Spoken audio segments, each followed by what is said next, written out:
이 험난한 세상을 살아가는데 내가 나를 사랑하고 보호하지 않으려고 하면은 세상살이가 참 힘들겠죠. 그렇기 때문에 사람들은 어느 정도 자기애적인 성향으로 자신을 보호하면서 살아간다고 생각을 하는데요. 근데 오늘 다룰 주제인 나르시스트, 다른 말로는 자기애성 성격장애는 자기를 사랑하는 정도가 너무너무 심한 사람들입니다. 단순히 자기의 스펙트럼을 0에서 10까지 있다고 생각을 해보면은 이제 일반인들은 상황, 상대에 따라서 8이 되었다가도 3이 되기도 하죠. 하지만 나르시시스트들은 이 스펙트럼 자체가 조금 좁습니다. 8에서 10을 왔다 갔다 하신다고 보면은 이해가 쉬울 것 같습니다. 이 나르시시스트라는 어원은 고대 그리스 신화에서 어떤 미소년이 호수에 비친 자신의 모습이 너무 아름다워서 쳐다보다가 결국에는 빠져 죽었다는 나르키소스 설화에서 이름이 유래되었는데요. 근데 이 사실 자기의 나르시시즘이라는 게 참 애매한 개념인 것 같아요. 너무 많아도 문제고 너무 없어도 문제고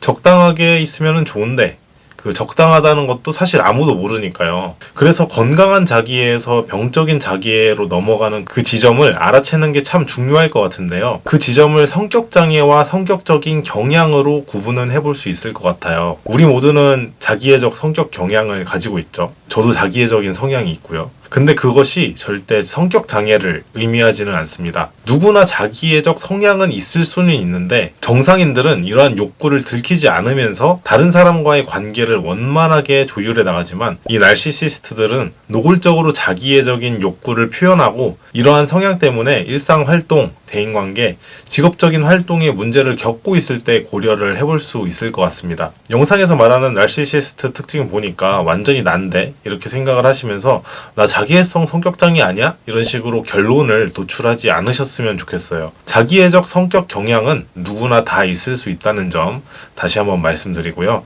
그럼 이제 나르시시스트들이 어떤 특징을 가졌는지 한번 설명을 드려볼게요. 주변에 이런 사람들이 있는지 한번 생각을 하면서 들어주세요. 일단 첫 번째 특징입니다. 첫 번째 특징은 높아 보이는 우월감과 낮은 자존감입니다. 어떻게 보면은 높은 우월감, 낮은 자존감, 이 반대되는 개념이잖아요. 근데 나르시시스트들은 이 두 가지를 모두 다 가지고 있습니다. 한 몇 년 전에 그 베스트셀러였었던 그 미움받을 용기의 모티브가 된 아들러라는 심리학자가 있는데요. 이 아들러는 너무 과한 우월감 추구는 강한 열등감의 반증이라는 말을 합니다. 이 비유해서 설명을 드리자면 작은 강아지들이 되게 싸나운 반면에 대형견들은 그냥 조용히 있는 경우가 있잖아요. 진짜 센 사람들은 이 허세를 부린다든지 괜히 센 척하면서 자신의 우월한 모습을 다른 사람한테 굳이 보여주려고 하지 않습니다. 그래서 이 자존감이 낮은 사람일수록 괜히 우월감을 추구하면서 야, 너 나 건드리지 마 이런 식으로 으르렁 대는 것이죠. 이 나르시시스트들의 가장 취약한 부분 중에 하나가 이 자존감입니다. 그래서 자신의 업적을 부풀리는 사람이 많고요. 업적을 달성하기 위해서 수단 방법을 가리지 않는 사람들도 있습니다. 그러다 보니까 이 주변 사람들을 자신의 성공을 위한 수단으로 보기도 해서 착취적인 관계를 이어갈 수도 있습니다.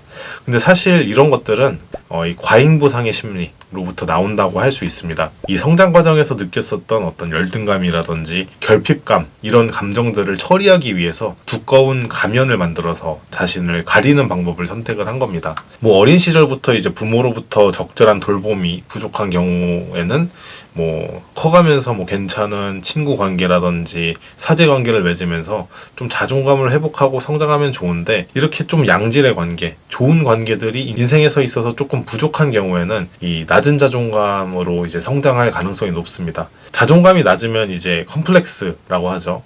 자신의 미성숙한 부분에 대해서 열등감을 가지고요. 자기애적 성격장애는 그 열등감을 극복하고자 정반대로 과장된 자기에 대한 형상을 만들어냅니다. 그렇기 때문에 겉으로는 자신감도 넘치고 거만해 보이고 그러지만은 사실 내면으로는 이 자존심을 다쳐서 자존감을 다쳐서 상처 입기 싫어하는 사람이 있을 확률이 되게 높은 것이죠. 그래서 나르시시스트들은 알고 보면 진짜 자기를 사랑하지 않을 확률이 높습니다. 근데 이게 한편으로는 성장 과정에서 너무 결핍이 없어도 자기애적인 성향, 나르시시즘이 생길 수가 있습니다. 어렸을 때부터 부모가 원하는 모든 것을 충족시켜주고 인내심이나 자기 절제를 가르치지 않는 그런 성장 환경에서 자란 사람들은 그 사람들 또한 자기애성 성격 성향을 지닐 수가 있습니다. 분명 이 풍족한 환경이 나쁜 것은 아니에요. 근데 이 풍족한 환경에서도 적절한 위계, 규칙 이런 것들이 없으면은 아이는 성장하면서 자연스럽게 특권의식을 갖게 되고 자기조절 능력을 기를 경험을 박탈당합니다.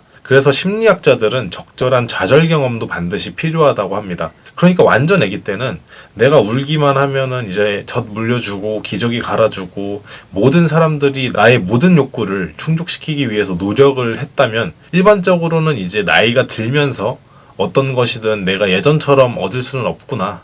더 이상 나는 어린애기가 아니구나. 사람들이 나에 대해서 다 해주지는 않는구나. 라는 것을 자연스럽게 깨달아 가는데요. 적절한 좌절 경험이 없으면은 이런 감각이 좀 부족할 수밖에 없겠죠. 그런 성향이 좀 자기애적인 성향으로 이어지는 경우가 있을 수가 있습니다. 자, 두 번째 특징입니다. 두 번째 특징은 이제 남탓 대마왕이란 것인데요.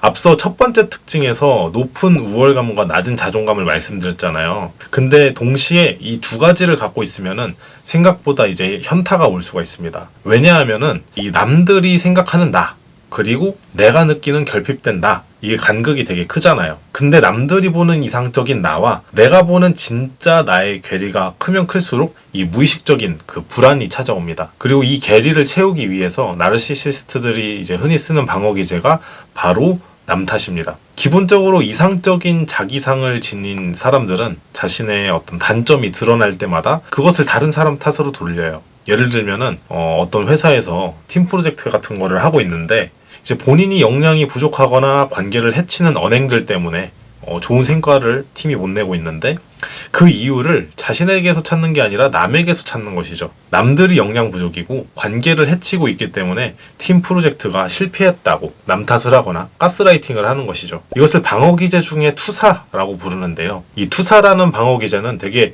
원초적이고 유치한 방어 기제예요. 이 내 탓은 절대 아니다. 모든 게 네 탓이다 라고 하니까요. 근데 이제 한편으로는 이 적당한 투사는 이 정신건강에도 좋고 개인의 어떤 방어력 같은 걸 높일 수가 있어요. 나는 잘못 없고 다 저놈 탓이야 라고 하면은 우울감이라든지 그런 것들로부터 이제 자신을 보호해주죠. 그리고 어떤 일이 잘못되었을 때 자기 탓을 하는 것보다 남 탓해버리는 사람들은 최소한 자기 탓만 하는 사람들보다는 정신건강이 좋겠죠. 기본적으로 자기 탓을 하려면 이제 자아성찰이란 것을 해야 되는데 그렇게 하려면은 이제 자기 깊은 심연에 있는 추악한 면을 봐야 되기 때문에 자신이 부족했던 점, 반성해야 될 점을 크게 생각하지 않습니다. 그러다 보니 주변에 사람이 많을 수 있어도 깊은 관계를 맺는 친한 친구가 많이 없을 수 있고요. 연인의 관계에서도 단기적인 만남을 반복할 가능성이 조금 높습니다. 자, 그리고 세 번째입니다. 세 번째는 이제 감정적인 교주가 많다는 것인데요. 이 나르시시스트들은 공감 능력이 떨어져서 대체로 상대의 감정을 잘 못 헤아리고 헤아리려고도 하지 않습니다. 근데 그렇다고 해서 감정이 되게 온전하고 평온하지만은 또 않아요. 본인을 인정해주지 않거나 약점을 파고드는 사람이 있으면은 당연히 감정적인 모습을 보일 수가 있습니다. 이 성격장애 클러스터 B를 보면은 자기애성 성격장애 말고 경계선, 그리고 반사회성, 그 다음에 연극성 이렇게 세 가지가 더 있는데요. 이 전반적으로 정서적으로 상당히 불안정하다는 공통점이 있습니다. 근데 그 중에서도 자기애성 성격장애는 본인의 감정이 상당히 중요한 사람이다 보니까 이 기본적으로 감정적인 교류를 잘 못해서인지 주변에 자기보다 잘난 사람이 있으면은 자동적으로 질투를 하게 되고 시기를 하게 되는 경향이 있을 수가 있습니다. 심지어 이제 가족이나 뭐 연인이 자기보다 조금 더 잘나게 되면은 그거를 시기 질투할 수도 있게 되는 것이죠. 그 다음에 또 주변 사람들이 자신에 대해서 조금이라도 좋지 않은 반응을 하면은 자기를 질투하고 시기한다고 생각을 합니다. 근데 또 한편으로는 이 나르시시스트들도 사람들이 원하는 최소한의 공감이라든지 그런 반응들은 보여줄 수가 있습니다. 다른 사람들한테 인정을 받아서 공감을 하는 편이 많은 것 같고요. 그러니까 이타적인 공감, 마음에서 나오는 자연스러운 공감이 아니라 좀 이기적인 공감을 많이 한다는 것이죠. 그 다음에 네 번째 특징입니다. 이 네 번째 특징은 바로 공상에 빠져서 산다라는 것인데요. 이 나르시시스트들은 나는 남들보다 뛰어나다, 그리고 남들에 비해 우수하다는 생각들이 머릿속에 가득 차 있습니다. 일단 나르시시스트들은 끊임없이 주변 사람들한테 내가 괜찮은 사람이고 멋진 사람이다라는 것을 입증해야 되는데 만일 누군가가 나의 단점을 지적하거나 나를 좀 이렇게 받들어주지 않는다면은 그 사람들은 이제 필요 이상으로 감정적으로 반응을 할 수가 있고요. 이 자존감이 매우 낮기 때문에 주변 사람들로부터 이제 관심을 받지 못하는 거에 대해서 상처를 많이 받습니다. 상처를 받지 않기 위한 방법 중 하나가 이 자아도취적인 망상을 한다는 것인데요. 진짜 자신의 모습을 드러내기보다는 이 가면을 쓰고 살아가면서 스스로가 만들어낸 어떤 정신적인 가상현실 세계에서 살아가는 것이죠. 그렇기 때문에 이 망상이 깨져버릴 수 있는 어떤 환경, 남들이 가면 속에 있는 진짜 나를 이렇게 알아버릴 수 있는 그런 환경을 극도로 회피하는 경향이 있습니다. 근데 이 회피하는 게 회피성 성격장애처럼 모든 게 내 탓이고 내가 부족해서 자기 비난하는 방식으로 이루어지지는 않고요. 남 탓을 하면서 회피한다는 점에서 좀 차이를 보입니다. 자, 그렇다면 이제 다음으로 내 주변에서 나르시시스트들이 있을 때 어떻게 하면 대처를 할 수 있을지에 대해서 얘기를 해보겠습니다. 일단은 기본적으로 아셔야 될 게 이들에게는 상식이 통하지 않을 가능성이 많기 때문에 일반적인 상식으로 그들을 이제 설득할 수 없다는 사실을 꼭 유념을 하셔야 됩니다. 그러니까 일반적인 사람들이랑 상담을 할 때 그리고 소통을 할 때랑은 조금 다르게 접근을 하셔야 됩니다. 보통 사람들은 이제 갈등이 있을 때 소통을 할 때는 뭐 감정을 솔직하게 표현을 하거나 그러면서 뭐 서로의 문제를 해결할 수는 있죠. 근데 나르시시스트들은 그렇게 대하면은 조금 실패할 가능성이 높습니다. 나르시시스트들의 공격에 대해서 이제 제일 좋은 방법은 사실 손절이죠. 그리고 철저한 무관심이 가장 좋습니다.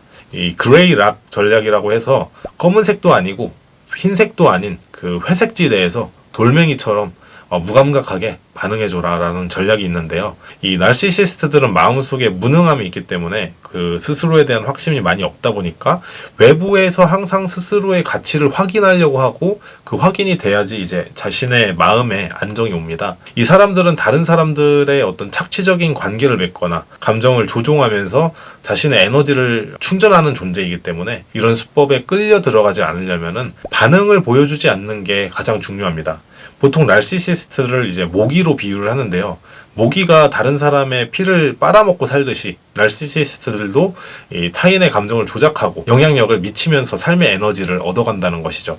그래서 나르시시스트들의 이런 수법에 휘말리지 않으려면은 철저하게 무반응으로 일관하는 것이 좋습니다.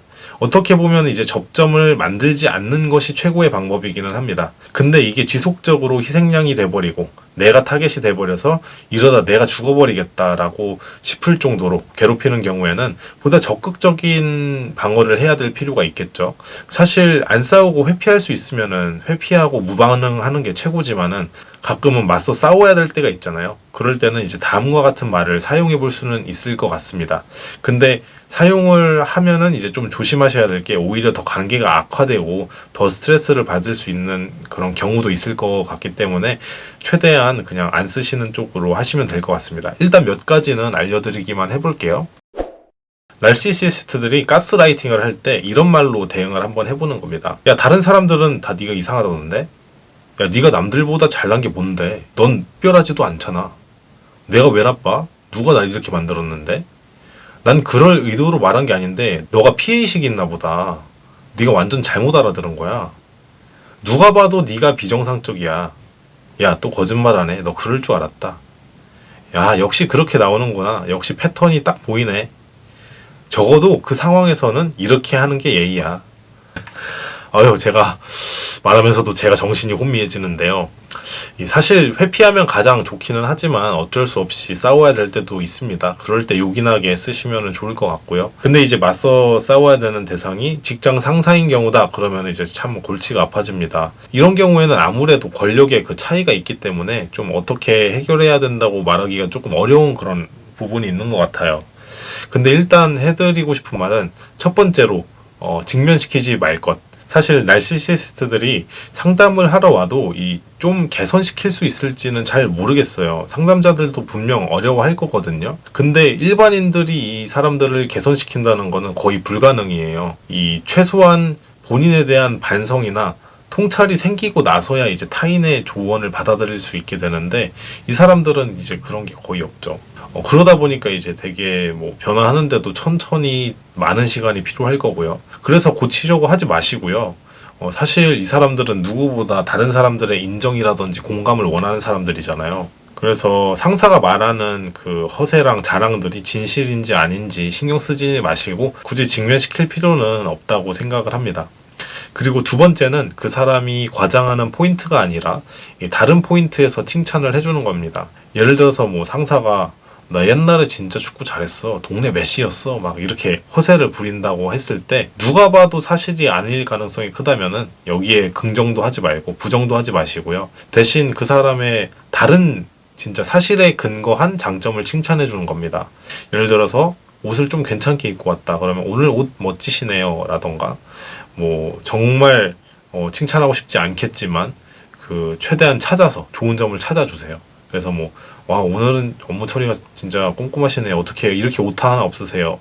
이런 식으로 이제 사실에 근거한 다른 점을 칭찬을 해주면 좋습니다. 굳이 거짓말이라든지 과장을 하지 않아도 칭찬받을 만한 점이 있다는 것을 이제 좀 강조하는 것이고요. 사실 이렇게 공감이나 인정을 받아야 조금 벤틸레이션, 감정의 환기가 될 수 있기 때문에 살짝씩 근거에 기반해서 칭찬을 해주시면은 좀 더 나를 인정해줘 이렇게 인정 투쟁을 하거나 난리 피우는 게 조금 줄어들지 않을까 합니다. 네, 지금까지 마음대로였습니다.